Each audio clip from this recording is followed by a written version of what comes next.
बिस्मिल्लाहिर्रहमानिर्रहीम। स्टूडेंट्स, आज हमारा टॉपिक है strain energy in deformed material कि हमारे पास डिफॉर्म मटेरियल के अंदर जो स्ट्रेन एनर्जी स्टोर होती है वो किस तरह से होती है। सबसे पहले हम डिफ़ाइन देख लेते हैं कि हमारे पास the work done in deform the material, किसी भी मटेरियल को डिफॉर्म करने के लिए या इसकी शेप चेंज करने के लिए, वॉल्यूम चेंज करने के लिए या लेंथ चेंज करने के लिए जो हमें उसके ऊपर वर्क करना पड़ता है, उस वर्क को हम किसका नाम देते हैं? स्ट्रेन एनर्जी का नाम देते हैं। अदर डिफाइन है हमारे पास the potential energy of molecules due to their displacement from their mean position, कि हमारे पास मालिक्यूल्स की पोटेंशियल एनर्जी है जो कि उसकी डिस्प्लेसमेंट की वजह से होती है, जो उसके कहाँ से? फ्राम देयर मेन पोजीशन के ऊपर होती है। मतलब लेट्स सपोज करते हैं कि हमारे पास एक स्ट्रिंग है जिसकी लेंथ कितनी है एल, उसके ऊपर हमने एक वज़न वेट जो है वो ये बांधा, लटकाया, हैंग किया। अगर हम इसके ऊपर थोड़ा वज़न लोड करते हैं तो उसके अंदर एक्सटेंशन कितनी आती है? एल की आती है। अगर हम इसके ऊपर मज़ीद लोड को बढ़ा देते हैं तो उसके अंदर एक्सटेंशन क्या हो जाएगी? मज़ीद बढ़ जाती है। अगर हम मज़ीद लोड को इंक्रीज़ करते हैं, वज़न बढ़ाते हैं, तो इसके अंदर एक्सटेंशन मज़ीद क्या हो जाती है? बढ़ जाती है। तो हम इसके ऊपर जो वेट बढ़ा रहे हैं उस वेट को हम रिप्रेजेंट कर देते हैं किसके साथ? फोर्स के साथ, एफ के साथ। मतलब कोई भी मेटलिक वायर है जिसकी लंबाई एल है, इसके साथ हमने एक स्मॉल वज़न हैंग किया, तो इसमें क्या आई? थोड़ी सी एक्सटेंशन आई पैदा होगी, जिसे हमने किसके साथ रिप्रेजेंट किया? एल के साथ। और जो वेट लगाया जाएगा यानी लटकाया जाएगा उसको हम एफ के साथ क्या करते हैं? रिप्रेजेंट करते हैं। अगर यहाँ पे याद रखना है कि अगर इसके अंदर इलास्टिक लिमिट बरकरार रहे, जैसे ही हम इसके ऊपर से ये वेट को रिमूव करते हैं तो ये मटेरियल जो है अपनी वापस पहली शेप के अंदर या पहली ओरिजिनल पोजीशन के अंदर क्या आ जाता है? वापस आ जाता है। मतलब कि वो पहली शेप में वापस आ जाता है। ये वापस आने की जो एबिलिटी होती है ये किसकी वजह से होती है? एनर्जी स्टोर की वजह से होती है। मतलब कि ये मटेरियल, ये लेंथ जो है अपनी ओरिजिनल शेप के अंदर यानी वापस गई है किसकी वजह से? जिसके अंदर जो एनर्जी स्टोर हुई। अगर हम इसके अंदर ग्राफ रिप्रेजेंट करें फोर्स और एक्सटेंशन के दरमियान, तो हमारे पास कुछ हिस्सा उसका लीनियर है और कुछ हिस्सा इसका क्या है? नॉन लीनियर है। जिस पोर्शन तक वो लीनियर है इसका मतलब है कि वहाँ पे हमारे पास हुक का लॉ जो है वो क्या कर रहा है? होल्ड कर रहा है। यानी स्ट्रेस स्ट्रेन के क्या आ रही है? डायरेक्टली रिलेशन में आ रही है या एक्सटेंशन में आ रही है हमारे पास। यानी सिंपली कह लें कि हमारे पास फोर्स जो है वो डायरेक्टली रिलेशन में आ रही है किस चीज़ के? एक्सटेंशन के। इट मीन्स कि हमारे पास अगर एक्सटेंशन बढ़ेगी तो फोर्स भी क्या होगी? बढ़ेगी। अब स्ट्रेन एनर्जी के अंदर हमें वर्क जो कैलकुलेट करना है या स्ट्रेन एनर्जी जो है वो कैसे कैलकुलेट कर सकते हैं, वो हमारे पास है स्ट्रेन एनर्जी के लिए जो हमारे पास वर्क होगा वो हम लिख सकते हैं work done in stretching the wire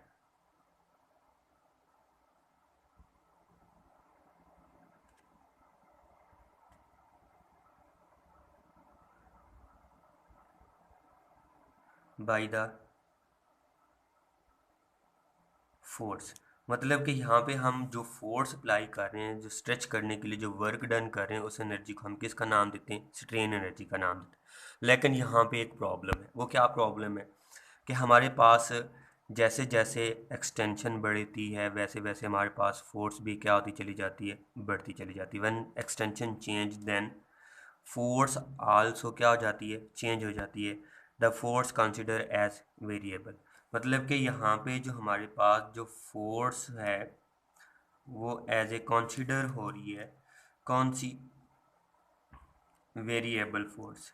अब हमें पता है कि वेरिएबल फोर्स के लिए हम सिंपली फार्मूला अप्लाई नहीं कर सकते। अगर हमारे पास फोर्स क्या हो? कांस्टेंट हो। अगर हमारे पास फोर्स क्या हो? कांस्टेंट हो, तो हम सिंपली उसके ऊपर फार्मूला अप्लाई कर देते हैं कि वो फोर्स इनटू एक्सटेंशन का जो प्रोडक्ट होगा वो हमारे पास क्या हो जाएगा? वर्क हो जाता है।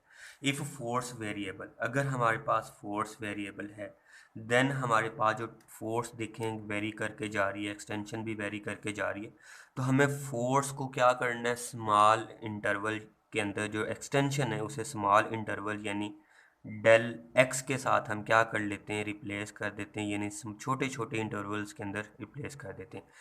इस इतने इंटरवल्स लेस करने हैं कि इसके अंदर रहने वाली जो लगने वाली फोर्स हो वो क्या रहे, कांस्टेंट रहे, नियरली इक्वल टू कांस्टेंट।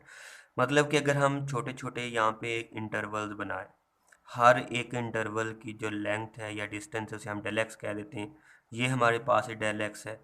मतलब कि अगर हम इन तीनों को अगर कंबाइन फॉर्म में लें, मतलब कि यहाँ पे हमारे पास ए से लेके कहाँ तक का ए बी पोर्शन है, फिर हमारे पास हम इसे कह देते हैं कि ये सी पोर्शन है, और ये हमारे पास डी पोर्शन है, और इसे हम कह देते हैं कि एच है, और ये हमारे पास कौन सा पोर्शन है, जी पोर्शन तक हमने इसके ऊपर क्या कर लिया, अप्लाई कर लिए।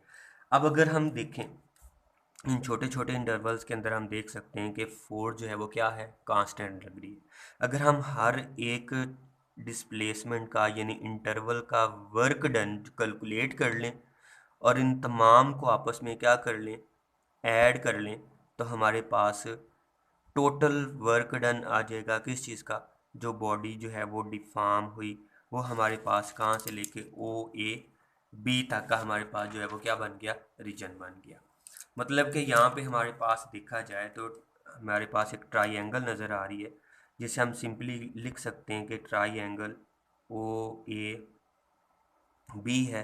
तो इसके अंदर अगर हम देखें एरिया अंडर द ग्राफ, वो हमारे पास वर्क की इक्वल होगा, वो हमारे पास आ जाएगा इनटू किसके, परपेंडिकुलर ओवर बेस, यानी परपेंडिकुलर हमारे पास है ए बी और बेस हमारे पास है कौन सी, ओ बी। तो यहाँ पे हमारे पास जो वर्क आ जाएगा वो आ जाएगा हाफ इनटू ए बी की कीमत हमारे पास किसके इक्वल है, एफ वन के इक्वल है, इनटू हमारे पास ओ बी की कीमत जो है वो हमारे पास किसके इक्वल है, एल वन के। यानी हम सिंपली कह सकते हैं कि हमारे पास energy stored in a material is equal to product of half one into L one. ये हमारे पास उसका क्या आ गया, एक फार्मूला आ गया। मतलब कि हम एनर्जी को कैलकुलेट कर सकते हैं यहाँ से।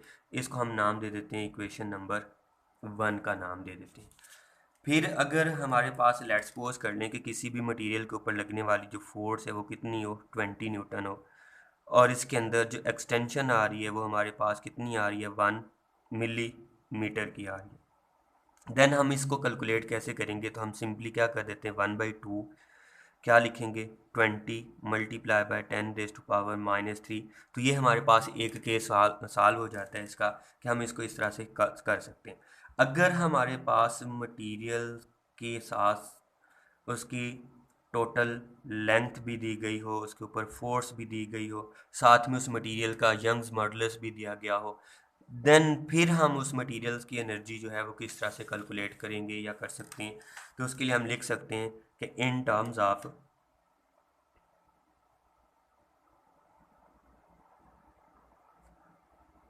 इलास्टिक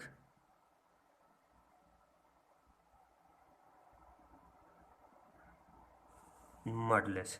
यहाँ पे सिंपली हमने देखा लेंथ के अंदर है तो टेंसाइल टेस्ट है, टेंसाइल टेस्ट के अंदर हमारे पास जो फार्मूला होता है यंग्स मॉडुलस का, तो वो हमारे पास है स्ट्रेस ओवर स्ट्रेन, यानी कि हमारे पास फोर्स F1 ओवर ए डिवाइडेड स्ट्रेन जो है change in length over original length. यानी कि ये हमारे पास जो फार्मूला है ये रीअरेंज हो के हमारे पास आ जाएगा F1 ओवर ए मल्टीपल हो जाएगा L ओवर L1 के साथ। यानी कि हमारे पास यंग्स मॉडुलस का जो फार्मूला Y आ जाएगा वो हमारे पास आ जाएगा F1 L ओवर हमारे पास आ जाएगा A इंटू L1। तो हमें करना क्या है, इस रिलेशन से हमने जस्ट F1 की फोर्स यानी वैल्यू को कैलकुलेट कर लेना है, निकाल लेना है। वो हमारे पास यहाँ से आ जाएगा F1 is equal to AL1 Y के साथ मल्टीपल हो जाएगा और L क्या हो जाएगा, डिवाइड हो जाएगा। तो यहाँ से हमारे पास आ जाएगा, यानी हमारे पास स्ट्रेस ओवर स्ट्रेन ये हमारे पास इक्वल होता है यंग्स मॉडुलस यानी इलास्टिक मॉडुलस की इक्वल होता है।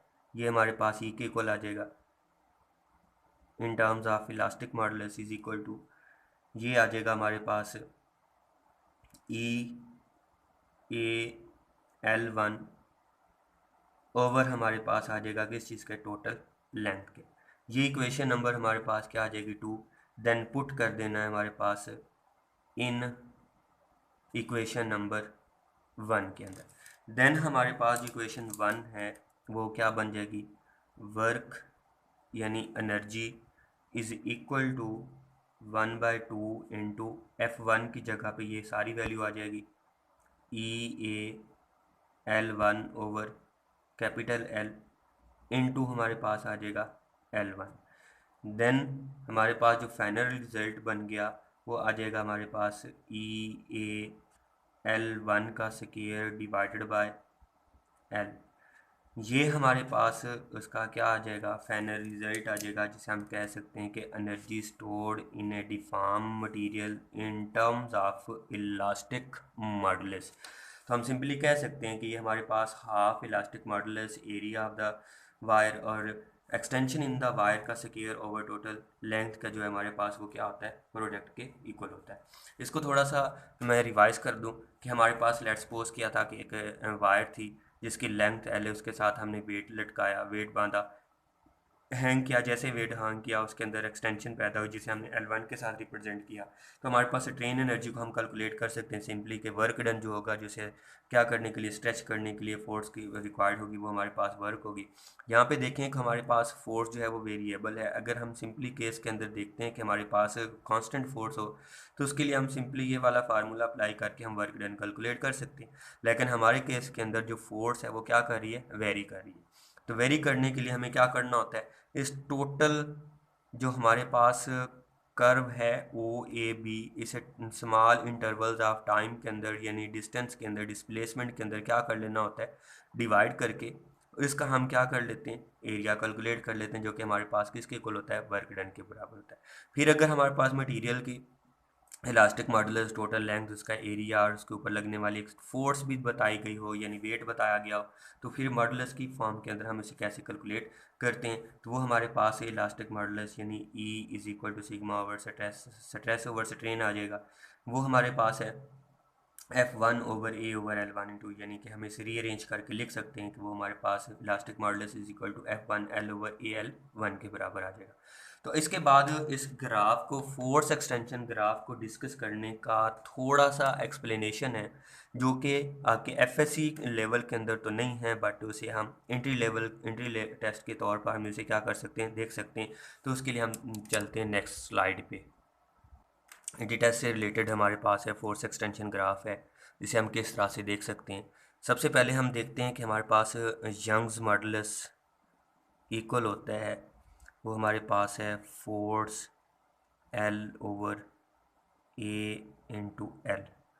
हम यहाँ से देख सकते हैं कि हमारे पास जो ग्राफ है फोर्स और एक्सटेंशन के दरमियान है। तो हमने करना क्या है, इस ग्राफ, इस वैल्यू के अंदर से हमने सिंपली फोर्स और L यानी एक्सटेंशन की वैल्यूज़ को यहाँ से क्या कर लेना, निकाल लेना है। यानी कि वो हमारे पास आ जाएगी F over L is equal to, ये वाला A y के साथ मॉडुलस के साथ मल्टीप्लाई हो जाएगा और कैपिटल L जो है वो क्या हो जाएगा, डिवाइड हो जाएगा।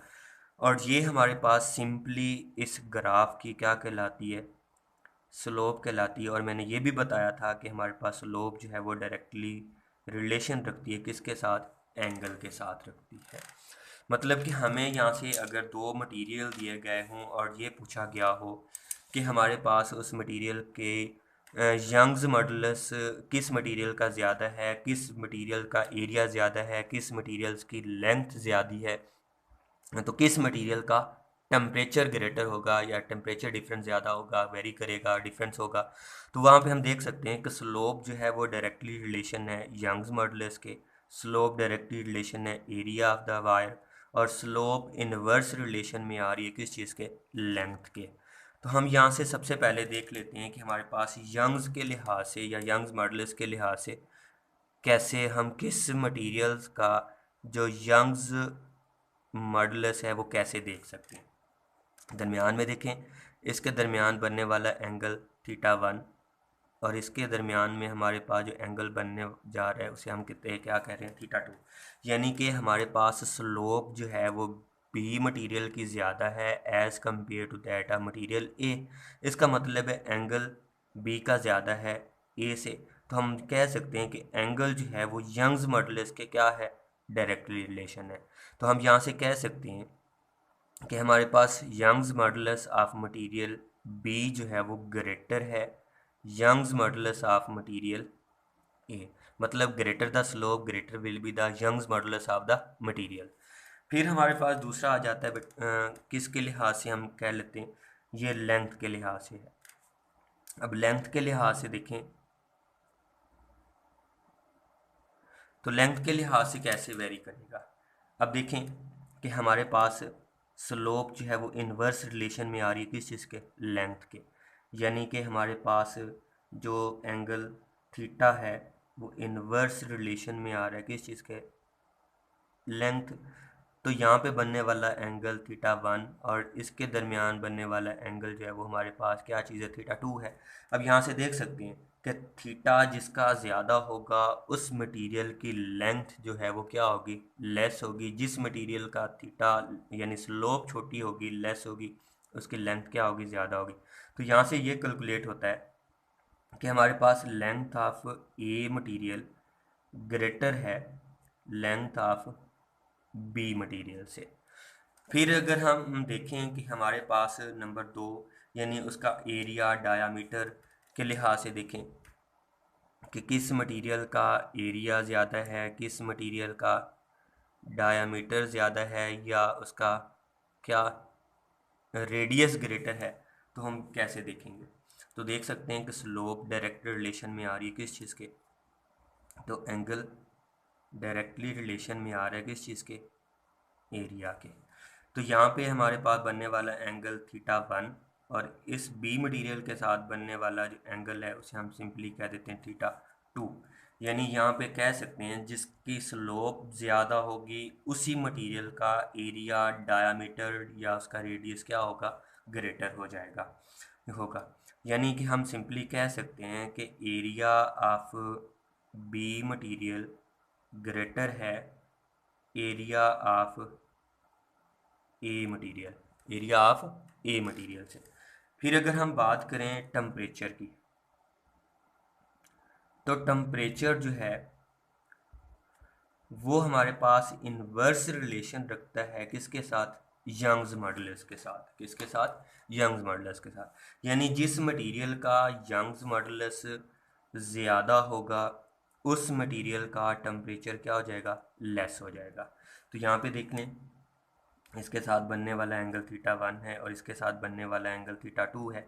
अगर थीटा यंग्स मॉडुलस के लिहाज से देखें तो हमारे पास बी मटेरियल का यंग्स मॉडुलस ज़्यादा हो रहा है, यानी कि ये वाली वैल्यू ज़्यादा होगी तो टेम्परेचर उसका क्या हो जाएगा, लेस हो जाएगा। तो सिंपली कह सकते हैं कि टेम्परेचर ऑफ बी मटेरियल वो लेस है टेम्परेचर ऑफ ए मटेरियल से। तो स्टूडेंट्स ये थे हमारे क्या इंडी टेस्ट के हवाले से पॉइंट्स थे कि हम किसी भी फोर्स एक्सटेंशन ग्राफ को देख के उसका यंग्स मॉडुलस को कैसे कैलकुलेट कर सकते हैं, उसका एरिया को कैसे देख सकते हैं, उसकी लेंथ को कैसे कंपेयर कर सकते हैं कि इस मटेरियल की लेंथ ज़्यादा होगी, और किस तरह से हम उसका टेम्परेचर जो है वो क्या देख सकते हैं, वेरी कर सकते हैं कि किस मटेरियल का टेम्परेचर जो है वो ज़्यादा होगा। तो स्टूडेंट्स अपना ख्याल रखिएगा। ओके, अल्लाह हाफिज़।